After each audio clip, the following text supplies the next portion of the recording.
출마 준비를 마친 퍼스트 펭귄 개혁신당 이준석 의원 함께합니다. 안녕하세요. 네, 안녕하세요. 예, 이준석 이제 후보라고 뭐 해야 될 것 같습니다. 등록하셨죠? 예, 오늘 아침에 선관위에 가서 과천에서 등록하고 왔습니다. 1호신 거죠? 지금 대선 후보들 중에서? 제 앞에 없던 것 같아요. 네, 그런데 뭐 다른 분이 일찍 와서 했는지는 모르겠지만은 예. 언론엔 그렇게 나고 있습니다. 그렇군요. 탄핵 심판이 진행되는 과정에서도 사실은 대선 출마를 공식적으로 선언을 하셨고 여러모로 그거는 이제 탄핵이 될 거라는 거를 확신을 했다 이런 얘기들이 좀 있더라고요. 계엄 상황을 보고 나서 그것의 불법성, 위헌성을 판단하는 건 어렵지 않았습니다. 그래서 많은 국민들이 탄핵을 확신했을 것이고 다만 중간에 이제 좀 선동가들이 이것이 뭐 자기들이 헌재 정보를 알고 있다느니 이러면서 혼란이 좀 있긴 했는데요. 상식선에서 판단한 겁니다. 저는 그래서 정치하면서 항상 어떤 정보보다는 제 상식에 의존한 판단을 많이 하려고 합니다. 네, 알겠습니다. 윤석열 대통령 탄핵이 이제 지난 금요일에 인용이 됐는데 의원님께서는 좀 복잡한 심정이었을 것 같아요. 일단은 윤석열 대통령 후보를 대통령으로 만드는데도 여러 당대표로서 여러 힘을 썼고 또 윤석열 대통령이 되자마자 얼마 안 있어서 쫓겨났잖아요. 좀 어떤 심정이셨습니까? 그러니까 윤석열 대통령이 정권 자체를 배은방덕으로 시작했기 때문에 뭐 이런 상황이 발생하지 않았을까 싶은 겁니다. 사실 윤석열 대통령의 당선을 생각해 보면 그때까지는 보수 정당에 관심을 갖지 않던 젊은 세대가 대거 유입되면서 사실상 연합 정권 성격의 그런 정권을 만든 것인데 바로 한 축을 자기가 앉아 있는 의자 다리를 자기가 잘라버린 거죠. 그러니까 정치적으로도 멍청한 행보이고 자기 자신을 옥죄하는 그런 행보였다 이렇게 봐야 되는 거고. 주변에 간신배가 들끓었죠. 소위 윤핵관이라 하는 사람부터 해서 나중에 극우 인사들까지. 그리고 최종적으로 확인된 거는 나중엔 거의 유튜버들에 절어져 있었다라는 생각까지 할 정도로 황당한 상황이었죠. 그래서 저는 윤석열 대통령이 지금도 어떤 생각일지 모르겠지만 좀 자기 반성적 행보를 했으면 좋겠다 그런 생각입니다. 알겠습니다. 자, 그런데 어쨌든 윤석열 대통령을 만드는 데 일조를 했고 네. 그거에 대해서 뭐 좀 불편한 질문 드리겠습니다. 이준석 의원이 개고기 판 거 아니냐 이런 얘기도 하더라고요. 오늘 안철수 후보가 대선 출마를 하는데 윤석열 정권을 만든 데에 대해서 나는 사과한다 이런 얘기도 했거든요. 혹시 후보님은 뭐 사과할 의향이 있으십니까? 안철수 의원은요 본인의 희망에 따라 단일화를 한 겁니다.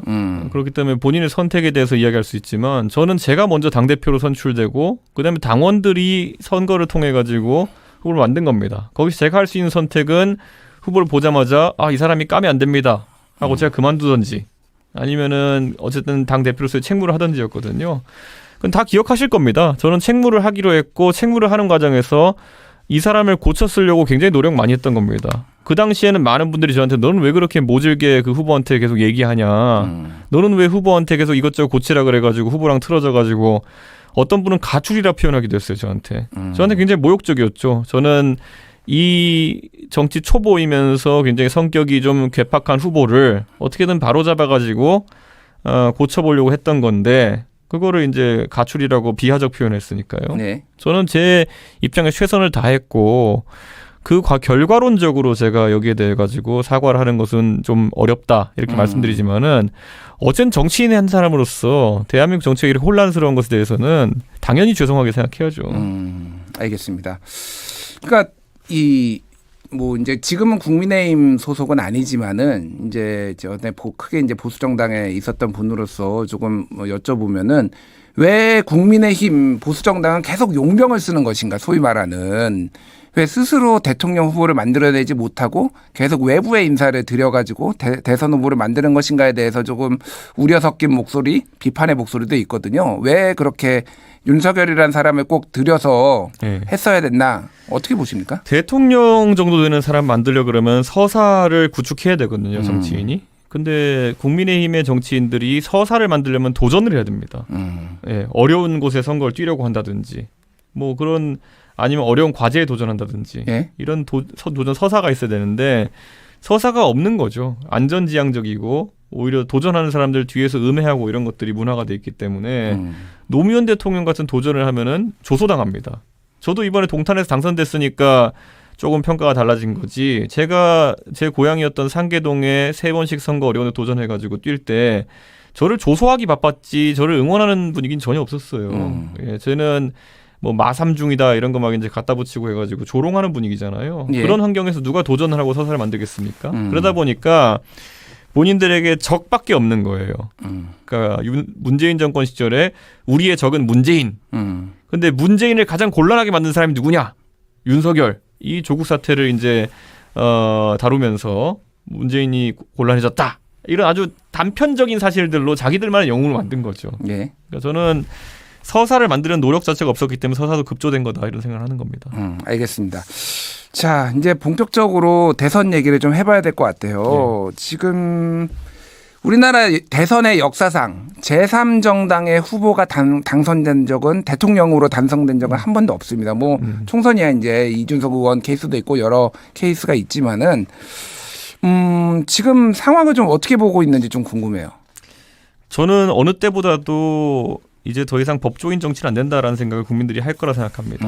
이게 법조인 출신들, 법률가들 뽑아놓으면은 할 줄 아는 게 결국 다른 사람 어떻게 하면 감옥에 넣을까, 어떻게 하면 방탄할까 이런 거밖에 없는 겁니다. 예. 공교롭게도 윤석열, 이재명 두 분이 법조인 출신이고 지금도 보면은 국민의힘도 대표, 원내대표 다 법조인 출신이고 이런 일들이 반복되고 있습니다. 예. 그렇기 때문에 법이라는 거는 원래 과거를 보는 겁니다. 과거에 했던 일에 대해 가지고 선악을 이제 계속 이야기하는 것이고 저는 미래지향적인 정치를 할 때가 됐다. 이제 과학기술이나 이런 면에 대해서 미래를 이야기하고 저 같은 과학을 전공한 사람은 가설을 세우고 그걸 검증하는 것을 정치로 보는 겁니다. 이렇게 예. 하면 좋겠다. 이렇게 하면 잘 되겠다 해놓고 그걸 논리적으로 시나리오를 세워가지고 결과를 가지고 국민들한테 이야기하는 정치인이거든요. 제가 지난 대선 때 아니면 지방선거 때 보면은 제시하는 것들 예를 들어 뭐 능력주의라든지 아니면 그 다음에 세대 포이론이라고 얘기했지만 결국 세대 연합을 이제 하려고 했던 거죠. 이런 것들은 제가 가설 세워가지고 제가 성과를 낸 거거든요. 저는 그런 정치가 앞으로 이루어져야 된다 생각합니다. 그렇군요. 법조인 얘기를 하셨는데 사실 이제 법조인 출신 대통령의 대표적인 사람이 이제 노무현 대통령. 예. 그리고 문재인 대통령 뭐 이런 분들도 있는데 뭐 그거에 대한 평가는 다양하겠지만은 비법조인으로서 박근혜 대통령이나 이명박 대통령도 있었잖아요. 뭐 김대중 대통령도 예. 있었고. 그러니까 이게 법조인의 문제냐 꼭 그런 생각은 들거든요. 이명박 대통령만 해도요. 결국 우리가 이명박 대통령의 부패 혐의에 대해 가지고는 굉장히 부정적으로 판단해야 되지만 결국에는 그래도 성공한 비즈니스맨으로서 외교나 이런 측면에서는 지금 사후적인 평가로는 상당히 대한민국의 대통령 중에서 세일즈나 이런 거 잘했다는 평가를 받는 거고요. 박근혜 대통령은 박정희 대통령 후광 때문에 좀 정치하는 게 그게 많이 드리워서 그렇지 한편으로는 정책 면에서는 중도화되고 그리고 복지에 대한 어떤 새로운 시도들을 많이 했던 대통령 기록되거든요. 예. 뭐 기초연금이라든지 기초연금. 예. 반값 등록금이라고 하는 국가장학금 제도라든지 이런 것들은 박근혜 정부 시절에 태동된 거고 다만 그 안에서 그걸 다 살리지 못하고 국정교과서 논쟁이라든지 이런 좀 우파 강경성 정책들을 하면서 이제 지지가 많이 떨어진 것이겠죠. 그러니까 저는 그래도 법조인들이 들어섰을 때 문재인 대통령 보십시오. 결국에는 검찰총장으로 어떤 사람을 뽑아가지고 적폐청산하라고 그 좋은 시기를 날려보낸 거 아닙니까? 그리고 그 검찰총장은 자기 수하로 또 그런 거 잘 수행하는 한모 씨 검사를 두고 결국에는 보복으로 다 보낸 거 아닙니까? 세월을. 그러니까 저는 그런 게 상당히 아쉽습니다. 노무현 대통령도 방금 언급하지만은 검찰과의 관계가 불편했던 것도 우리가 기억할 텐데요. 그건 노무현 대통령의 귀책 사유는 아니겠지만은 예.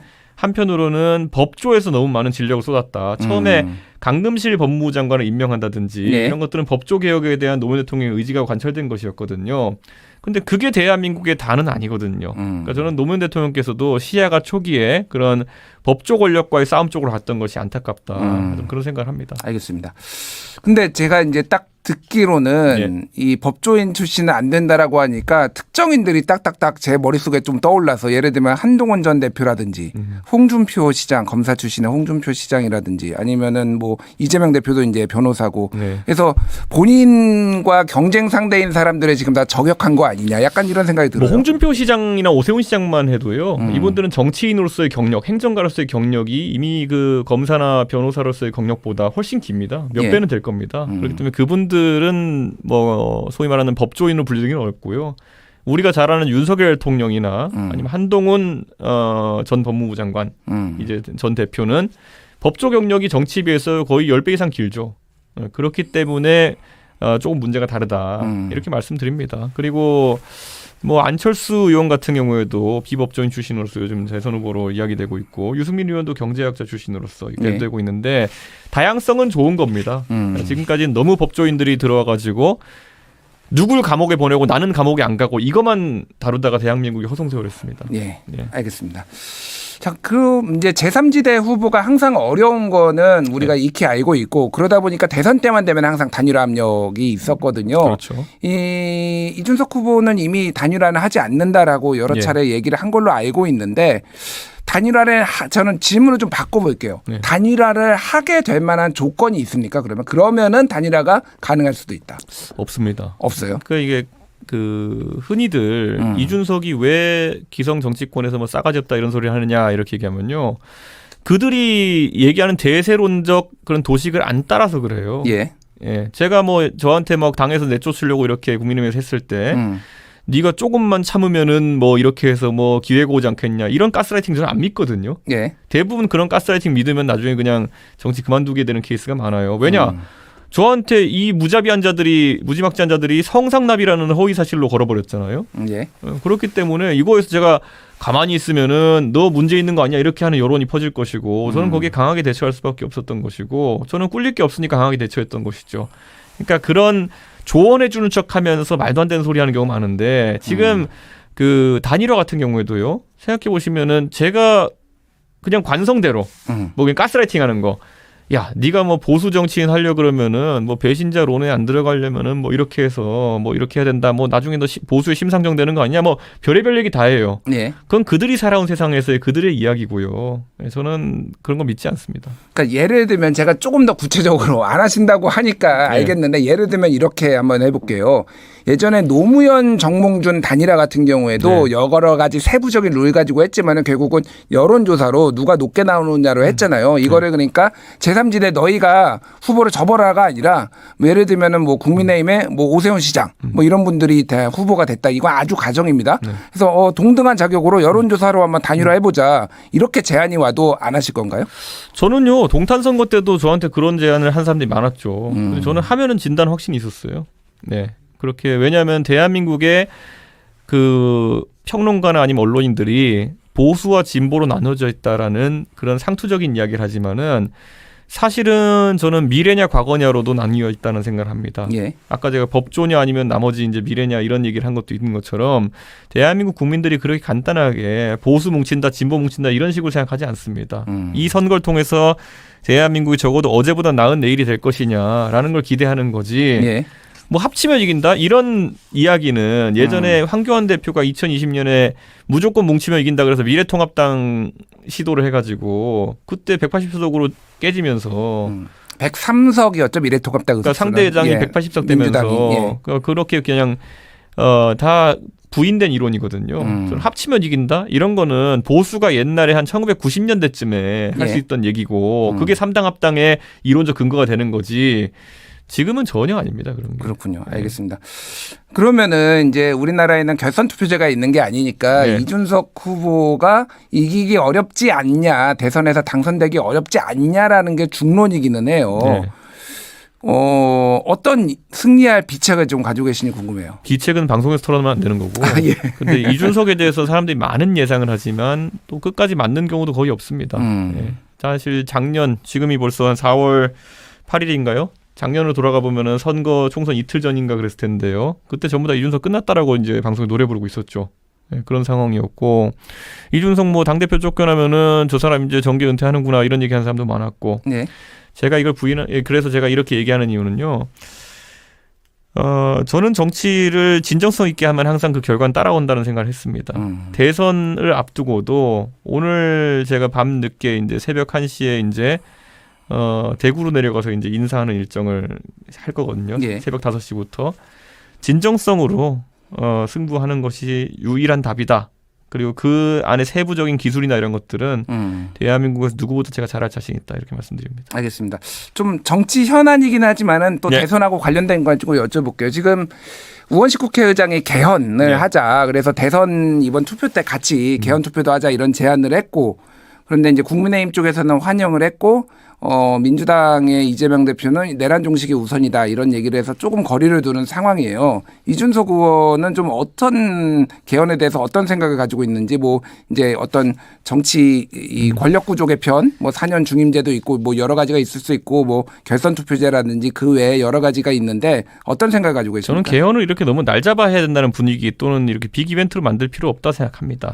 사실 개헌이라는 것이 우리나라는 개헌이라는 좀 무거운 용어를 쓰잖아요. 근데 우리가 미국 정치를 보면은 헌법 수정이란 말을 씁니다. 수정. 예. 그래서 수정 헌법 몇 조 이렇게 이제 얘기하잖아요. 어멘드먼트라고 이렇게 해서 이제 하는데 저는 우리나라의 헌법이라는 것이 만고불변의 그런 어떤 법 체계도 아니고 필요할 때마다 바꾸는 그런 수정이 빈번한 형태의 헌법이었으면 좋겠다라는 생각합니다. 연성 헌법을 좀 말씀하시는 거죠? 그렇죠. 우리가 87년 개헌이라는 것이 너무나도 의미 있는 직선제 개헌이었기 때문에 이걸 신주단지처럼 이제 가져가야 된다라는 인식이 있어서 왠지 이번에 개헌하면 이제 이걸 7공화국이라 불러야 되느냐 이런 생각을 할 정도로 또 무겁게 생각하는 경우가 있는데요.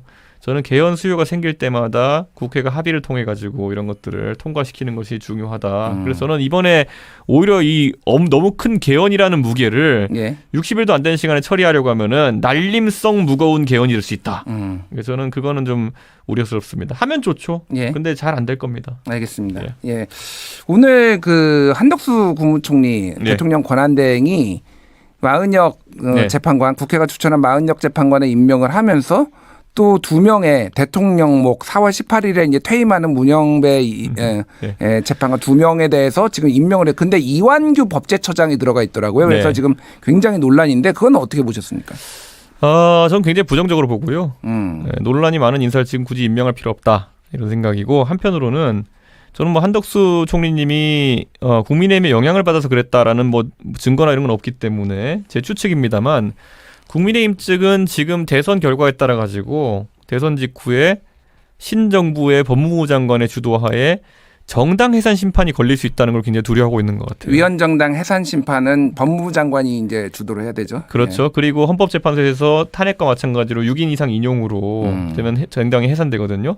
근데 제가 매달 얘기하는 2014년에 이석기 의원의 어떤 그런 내란 모의 내란 음모, 예비 음모. 그래서 뭐 어떤 강연이라는 데서 어떤 말씀하셨다는 것 때문에 통합진보당이 해산되고 정당 해산이 되면은 그 정당의 지역구와 비례대표 의원이 다 날아갑니다. 그렇기 때문에 국민의힘 의원들 입장에서는 만약에 그런 게 걸리게 되면은 그때 이석기 의원은 예비 음모였지만 지금은 실제 내란인에 준하는 행위 했잖아요. 그리고 거기 보면 정당의 주요 직위에 있는 자가 그런 걸 하면 정당이 해산 심판 대상이 된다 그랬거든요. 1호 당원이란 대통령은 당연히 주요 직위에 있는 자죠. 그리고 그걸 옹호하기 위한 국민의힘 의원들의 기록도 남아 있고요. 그러면은 선거 결과에 따라 가지고 이거 자칫 잘못하면 해산 심판 걸리면은 1-20%의 확률이라도 이게 인용될 확률이 있으면은 그 당에 같이 있으면은 불안한 겁니다.